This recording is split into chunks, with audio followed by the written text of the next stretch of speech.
পাঞ্জাবি পায়জামা ব্যতীত shirt pant পরে নামাজ পড়লে নামাজ আদায় হবে কিনা, ছেলেদের চুল রাখার সুন্নতি নিয়মসমূহ কি কি, ওযু ছাড়া কোরআন শরীফ ধরা যাবে কিনা, খালি পায়ে হাঁটা এটা নাকি ঠিক না। আমার ভাই আমার ভাবিকে তালাক দিয়েছে, মৌখিকভাবে 3 তালাক। এখন আমরা যদি তাকে সাপোর্ট দেই বা আমাদের বাড়িতে রাখি তাহলে আমাদের সমান গুনাহ হবে কিনা। আমাদের মসজিদের খতিবগণ মসজিদে যেভাবে খুতবা দেন, যেমন প্রথমে বাংলায় ওয়াজ করেন, তারপর সুন্নাত নামাজের জন্য সময় দেওয়া হয়, তারপর আজান দেওয়া হয়, তারপর 2টা আরবি খুতবা দেওয়া হয়। মুসল্লিরা কিছুই বুঝে না, তারপর 2 রাকাত ফরজ পড়া হয়। আসলে খুতবার সঠিক নিয়ম কি বিস্তারিত বলতে চাই জানুন। পাঞ্জাবি পায়জামা ব্যতীত শার্ট প্যান্ট পরে নামাজ পড়লে নামাজ আদায় হবে কিনা। নামাজ হয়ে যাবে, শার্ট প্যান্ট পরে নামাজ পড়লে নামাজ হয়ে যাবে। তবে মনে রাখতে হবে নামাজের জন্য এমন পোশাক পরতে হবে যে পোশাক পরে আপনি গুরুত্বপূর্ণ কোনো জায়গায় যান। অনেকে টি শার্ট, আপনার 3/4 প্যান্ট পরে অথবা আপনার একটা নর্মাল গেঞ্জি পরে নামাজ শুরু করে দেন। নামাজ তো হয়ে যাবে যদি সতর ঢাকা থাকে নামাজের, বাট নামাজের মর্যাদা, নামাজের যে কোয়ালিটি সেটা নষ্ট হবে। আল্লাহ সুবহানাহু ওয়া তাআলা বলেছেন, ইয়া বানি আদম খুযু যিনাতাকুম ইনদা কুল্লি মসজিদ। প্রত্যেক নামাজের সময় সুন্দর পোশাক পরিচ্ছদ গ্রহণ করতে বলা হয়েছে। যদি আপনার পরিপাটি সুন্দর মার্জিত পোশাক থাকে ওইটা পরলেও নামাজ হবে। তবে প্যান্ট পরলে খেয়াল রাখতে হবে টাকনুর নিচে প্যান্ট যেতে পারবে না। তবে সেটা শুধু নামাজের সময় না, নামাজের বাইরেও যেতে পারবে না। আবু দাউদের একটা হাদিস অবশ্য আছে, মুসবিলের নামাজ কবুল হয় না। যদি হাদিস সনদটানি মুহাদ্দিস অনেকে আপত্তি তুলেছেন, তবে আমভাবে সর্বাবস্থায় টাকনুর উপরে প্যান্ট পরা উচিত। ছেলেদের চুল রাখার সুন্নতি নিয়মসমূহ কি কি। 3 ভাবে চুল রাখা সুন্নত, জুম্মা, লিম্মা, ওয়াফরা। কান বরাবর, কাঁধ বরাবর, 2টা মধ্যখান বরাবর, এই 3 ভাবে চুল রাখা সুন্নত। আর পুরো মাথার চুল ছোট করা জায়েজ আছে। আর একদিকে বড় আরেক দিকে ছোট, এই চুলের স্টাইল এখন ঘরে ঘরে, তাই না? এই মাহফিলে ধরলে অন্তত 20-50টা আসামি পাওয়া যাবে।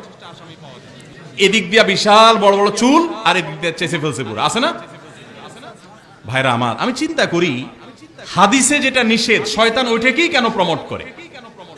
আপনারা অনেকে জানেন না হয়তো, নবী সাল্লাল্লাহু আলাইহি সাল্লাম কাজা করতে নিষেধ করেছেন। কাজা মানে হলো মাথার এক পাশে চুল আছে আর এক পাশে চেঁচে ফেলছে। বিভিন্ন খেলোয়াড়, বিভিন্ন অ্যাক্টরদের অনুসরণ করতে গিয়ে এরকম চুল রাখেন, আছে না অনেক ভাইরা? এটা গুনাহের কথা এবং এরকম চুল রাখা জায়েজ নাই, এগুলো উদ্ভট। আপনি চুল যদি রাখতে চান একটা মার্জিত সিস্টেমে পুরো মাথার চুলকে একরকম করেন, কোথাও একটু বড় ছোট হতে পারে হালকা এদিক সেদিক, কিন্তু একদিক দিয়ে আস্ত চুল রাখলেন, আরেক দিক দিয়ে চেঁচে ফেলছেন, এদিক দিয়ে আবার জুটি লাগিয়ে দিয়েছেন মেয়েদের মতো, এদিক দিয়ে আবার চেঁচে ফেলছেন, এরকম নাই। আল্লাহ আমাদের বোঝার তৌফিক দান করুন। ওযু ছাড়া কোরআন শরীফ ধরা যাবে কিনা। ভাইরা আমার, মুয়াত্তা মালিক, ইবনে হিব্বান এবং বাইহাকিতে একটি হাদিস বর্ণিত হয়েছে নবী সাল্লাল্লাহু আলাইহি সাল্লামের। সেটা হলো তিনি বলেছেন, লা ইয়ামাসুল কোরআন ইল্লা তাহির। পবিত্র ব্যক্তি ছাড়া কেউ কোরআন স্পর্শ করবে না। এজন্য জমহুর উলামায়ে কেরাম, প্রায় সকল আইম্মায়ে আরবাআ, 4 ইমাম এবং অন্য প্রায় ইমামগণ পৃথিবীর একমত যে বিনা ওযুতে কোরআন স্পর্শ করা যাবে না। আমাদের দেশে মুনকেরে হাদিসদের একটা উৎপাত চলতেছে। কত রোগের ঔষধ দেব আমরা। মুনকেরে হাদিস, যারা হাদিস অস্বীকার করে, এদের একটা বক্তব্য হলো তারা বলে যে কোরআন ধরতে ওযু লাগে না।